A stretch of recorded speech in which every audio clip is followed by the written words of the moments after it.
Hi everybody, it's Professor Mitchell. We're continuing today on Chapter 7 about decimals, percents, and real numbers. And today we're going to be talking about Section 7.2, operations on decimals. You will be able to understand and explain how concrete models, drawings, and strategies can be used to develop efficient algorithms for decimal operations, scientific notation for decimals, and strategies for decimal mental computations and estimations. So here's a model for adding 2 and 1600ths and 1 and 7300ths.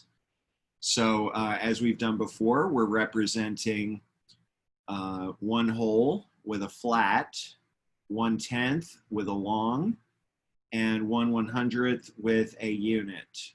So the 2 and 1600ths can be represented as 2 flats, 1 long, and 6 units. And the 1 and 7300ths can be represented by 1 flat, 7 longs, and 3 units.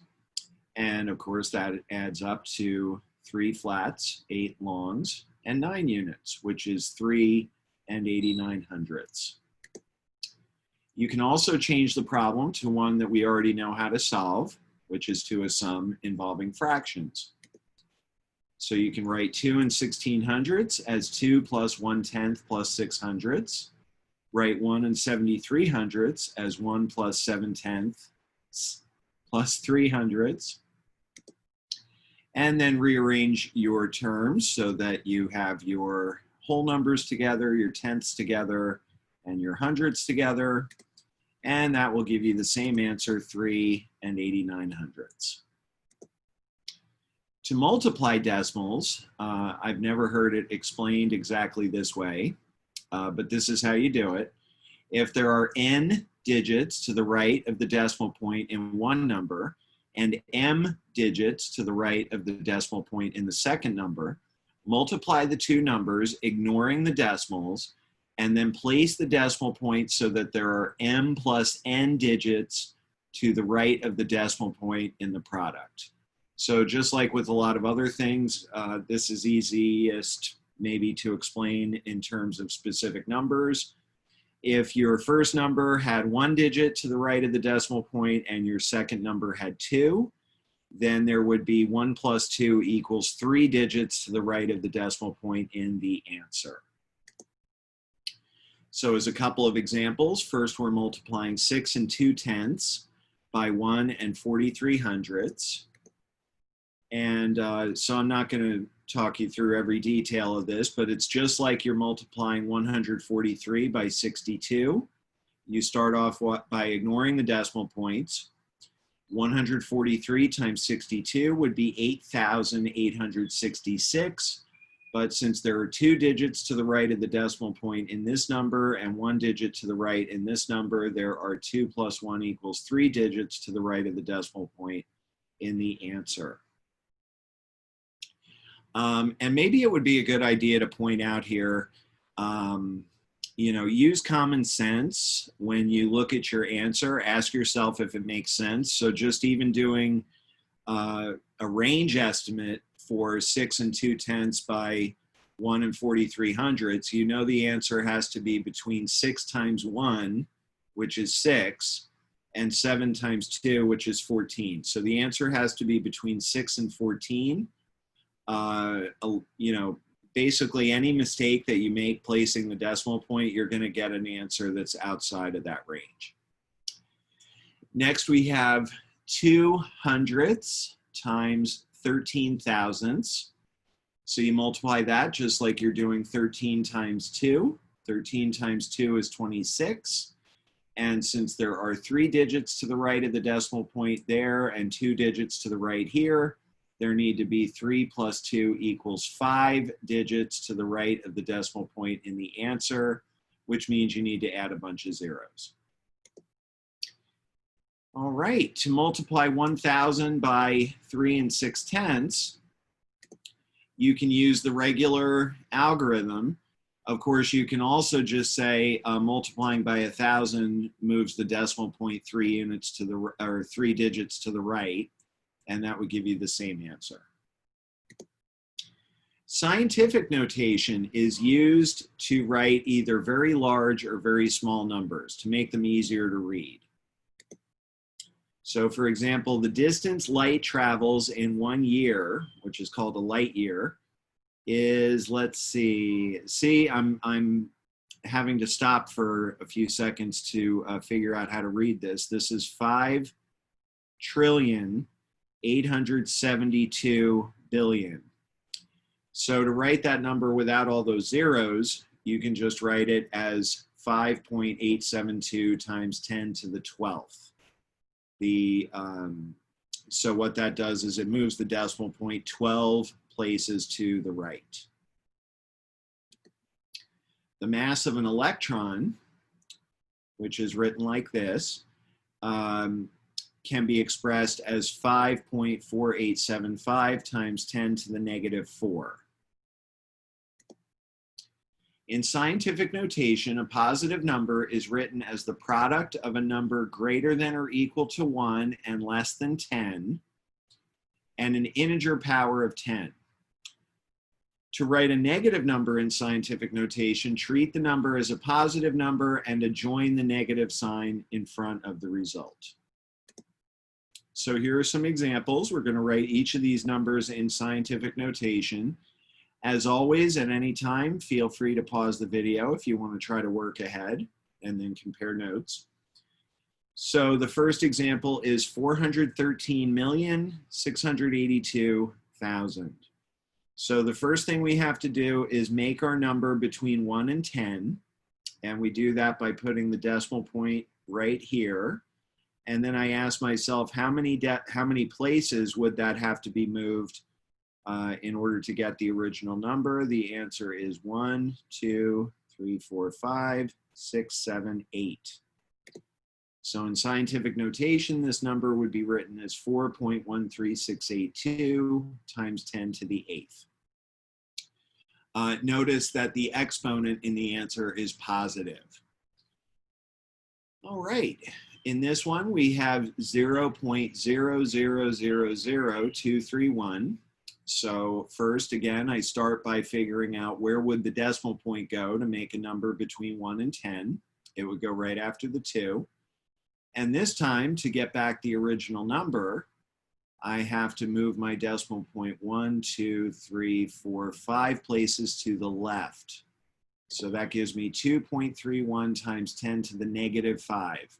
Notice in this example, the exponent is negative. So in very large numbers, the exponent will be positive, and in small numbers, it will be negative. Next, we have 83.7, which is not a huge number, but it is bigger than 10. So it's going to have a positive exponent. Here, the decimal point would just go right after the 8. To get it back to the original spot, I just move it 1 place to the right. So that's 8.37 times 10 to the 1st. And then finally, we have negative 10 million to make my number between 1 and 10. Remember that it can be 1, it just can't be 10. So the decimal point would go right here. And then I would move my decimal point 1, 2, 3, 4, 5, 6, 7 places to the right, which gives me negative 1 times 10 to the 7th. You really don't need the parentheses in that answer. It would be okay to write it either way. But notice you do need the negative sign in front. And then going the other way, this is even easier, I think. You just start with your first number and move the decimal point, the number of places indicated by the exponent. So 6.84 times 10 to the negative 5th, the decimal point would move 5 places to the left, which would give you this small number. 3.12 times 10 to the 7th, the decimal point is going to go 7 places to the right, which gives you 31,200,000. And then finally, we have a negative number. Just ignore the negative sign at the beginning. We'll attach it to the answer at the end. So this is telling me to take the decimal point in 4.08 and move it 4 places to the right. And after I attach the negative sign, that's going to give me negative 40,800. All right, that brings us to division. To divide 128 and 6/10 by 4, well, one way to do it is you could write these numbers as fractions. So 128 and 6/10 can be written as, well, yes, it could be written as 12,860 divided by 100. It could also be written as 1,286 divided by 10. I'm not exactly sure why they did it this way. And then to divide by 4/1 is the same thing as multiplying by 1/4. I think I see what they're up to here. So now 12,860 divided by 4. Oh, I think I understand why they didn't write it as 1,286 divided by 10. They wanted a number here that would be divisible by 4. Okay, well, this is not the way we're normally going to do it anyway. So, all right, that gives me 3,215 times 1/100th, which is 32 1500ths. Of course, the way we normally do it is like this. When the divisor is a whole number, the division can be handled as with whole numbers. The decimal point can be placed directly over the decimal point in the dividend. So just start off like you're dividing 12,860 by 4. Let's see, I guess you would not start out with that 0 there. That 0 would get added on down at this step. All right, after 6 minus 4 is 2, you would need to bring down a 0. Notice the decimal point in the quotient is directly above the decimal point in the dividend. Now, when the divisor is not a whole number, as in 1 and 2,030 10,000ths divided by 3200ths, we can obtain a whole number divisor by expressing the quotient as a fraction, then multiplying the numerator and denominator of the fraction by 100. This corresponds to writing the problem in form A as an equivalent problem in form B, like you see here. So sort of the mathematical principle that's at work here is that when you're dividing two numbers, you get the same answer as if both of those numbers were multiplied by the same number. And we're actually going to use that a little bit later for one of our mental math techniques. So you change this into a problem with a whole number divisor, and then you just proceed like in the last example. And eventually you get 3 7600ths. In elementary school texts, this process is usually described as moving the decimal point 2 places to the right in both the dividend and the divisor. And I have to confess that's the way I usually describe it. It's not exactly mathematically legit to say it like that, but everybody understands it. I think that's kind of the point. All right, that brings us to mental computation. Some tools for doing mental computations with whole numbers can be used for decimal numbers. For example, breaking and bridging. So to add these three numbers, you could start by adding 1.5 plus 3, which gives you 4.5, and then add 7/10, which gives you 5.2, and then finally add the 4 and 4800ths. Start by adding the 4 and then add the 4800ths. That gives you 9 and 6800ths. Another technique is using compatible numbers. Now, I have to admit this problem is rigged. Right? They don't usually work out quite this perfectly. So in this case, notice that 7 and 9100ths is compatible with 4 and 900ths because they add up to 12. And the same thing is true for 3 and 8500ths plus 1500ths. They add up to 4.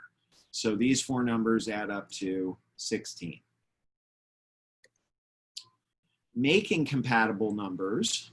So if you were adding 9 and 27 hundredths plus 3 and 79 hundredths, you could start by breaking this 9 and 27 hundredths into 9 and 25 hundredths plus 2 hundredths, and then break this number into 3 and 75 hundredths plus 4 hundredths. These two are compatible. They add up to 13. And these two, you can very easily add those together. They add up to 6 hundredths. So the total sum is 13 and 6 hundredths. And then finally, we have balancing with decimals in subtraction. 4 and 63 hundredths minus 1 and 97 hundredths. This is one that I use pretty frequently. I think to myself, gee, if only that 1 and 97 hundredths was a 2. So I can make that happen. Remember that it only works like this with subtraction. You can add 3 hundredths to both of those numbers. And that gives you the easier problem of 4 and 66 hundredths minus 2, which is 2 and 66 hundredths. Next, we have balancing with decimals in division. So this is technically the technique that we use when we make the divisor a whole number when we're dividing two decimals. So instead of dividing 8 by 25 hundredths, why not multiply both of those numbers by 4? And that gives you 32 divided by 1, which is a much easier problem. So the answer is 32. Okay, a little bit of review of rounding. So we're going to round each of the following numbers as indicated. First, 7 and 456 thousandths to the nearest hundredth. So just like with whole numbers, you start by finding the indicated place value, which for, let me bring up my pen here. Okay. So for 7 and 456 thousandths, the hundredths place is the 5. So I look at the next place, which is a 6, and because it's between 5 and 9, that means I'm going to drop that digit. This is one difference between decimals and whole numbers. In whole numbers, you would change that digit to a 0. With decimals, you just drop it. Oh dear, I lost my mouse. Fortunately, I figured out a trick how to find it when I'm using the pen. I just scribble until I get back to the right place. Okay, so 7 and 456 thousandths to the nearest hundredth would be 7 and 46 hundredths. Next, we're going to round the same number to the nearest tenth. So let me turn on my pen here, and then I'll try to remember to turn it off when I'm done with it. Here's the tenths place. And again, because the next digit is between 5 and 9, I'm going to drop all of these digits and bump this up to a 5. So to the nearest tenth, this would be 7 and 5 tenths. And then we have 7 and 456 thousandths to the nearest unit. So unit is another word for the nearest whole number, the nearest one. So there's the units place.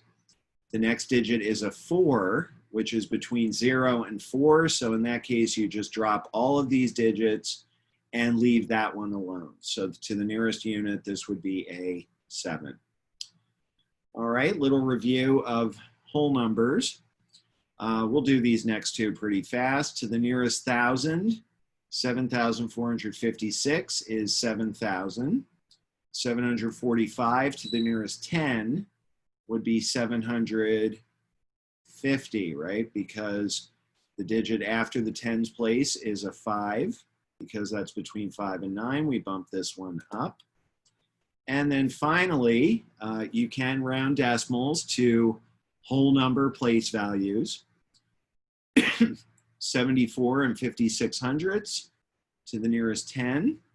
The tens place, not to be confused with the tenths place, is the 7.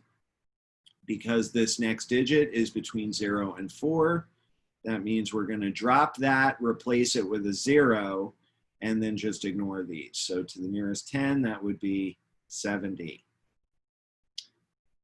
All right, what's next? Okay. Estimating decimal computations using rounding. Rounded numbers can be useful for estimating answers to computations. When computations are performed with rounded numbers, though, the results may be significantly different from the actual answer. And that's especially true when you're dividing, and I would say to a lesser extent when you're multiplying. It doesn't affect the answer too badly when you're adding and subtracting. But when you're multiplying or dividing, it may, especially when you're dividing, it may really affect your answer. Other estimation strategies, such as front-end, clustering, and grouping to nice numbers that were investigated with whole numbers, also work with decimals. Round-off errors. Round-off errors are typically compounded when computations are involved. So when I teach statistics, for example, I always tell my students, and they're all using calculators. We're not trying to use any mental math or any of that. I always tell my students, don't round any of the numbers until you get to the very end of the problem. And it's for exactly this reason. When computations are done with approximate numbers, the final result should not be reported using more significant digits than the number used with the fewest significant digits. So let's talk about significant digits here a little bit. And then I've added an example. Non-zero digits are always significant. This is really to figure out how to count significant digits. Zeros before other digits are non-significant, so they don't get counted. Zeros between other non-zero digits are significant, so they do get counted. Zeros to the right of a decimal point are significant. And to avoid uncertainty, zeros at the end of a number are significant only if to the right of a decimal point. Okay, so I've added an example, and I'm calling it example 9.5 because when we get to the next section, we're probably going to be starting with example 10.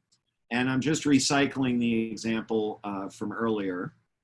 So this time the question is, how many significant digits are in each of the following? So I have a trick that I think makes counting significant digits easier. And that is, think about how the number would look in scientific notation, and then just count the number of digits in the first part of the scientific notation. So, for example, 413,682,000. When you write that in scientific notation, it gets 1, 2, 3, 4, 5, 6 digits in this part of the numbers. So this number has 6 significant digits. So let's write that answer over here. Next we have, you know what, I'm going to try to do this. In my pre-algebra classes, I play a game with them. I bribe my students with extra credit to read the decimals the correct way, and that's really a challenge when you have a number like this, even for me. I have to think about it for a few seconds. If the decimal point was right here, this would be 231 thousandths. So now to figure out what it actually is, just move to the left. That would be 10 thousandths, 100 thousandths, millionths, and then 10 millionths. So this number is 231 10 millionths. When you write it with scientific notation, it's 2.31 times 10 to the negative fifth. Since there are 3 digits in this part of the scientific notation, that number has 3 significant digits. So those zeros at the beginning do not count. This one has 3. There aren't even any zeros in that number. And this one only has 1. All right. So significant digits are kind of a measure of how much could this number have possibly been rounded. So we expect I lost my mouse again. Doesn't take much. I just start babbling and okay. Yeah, so a number like this I would expect is probably pretty precise. If it was rounded from somewhere between 413,681,500 and 413,682,499. Okay, so that's a pretty tight window. However, this number, looks like it's probably, rounded off. And it could have been rounded from anywhere between negative 500,001, I guess, all the way up to negative 14,999,999. Okay, so that's a pretty big window.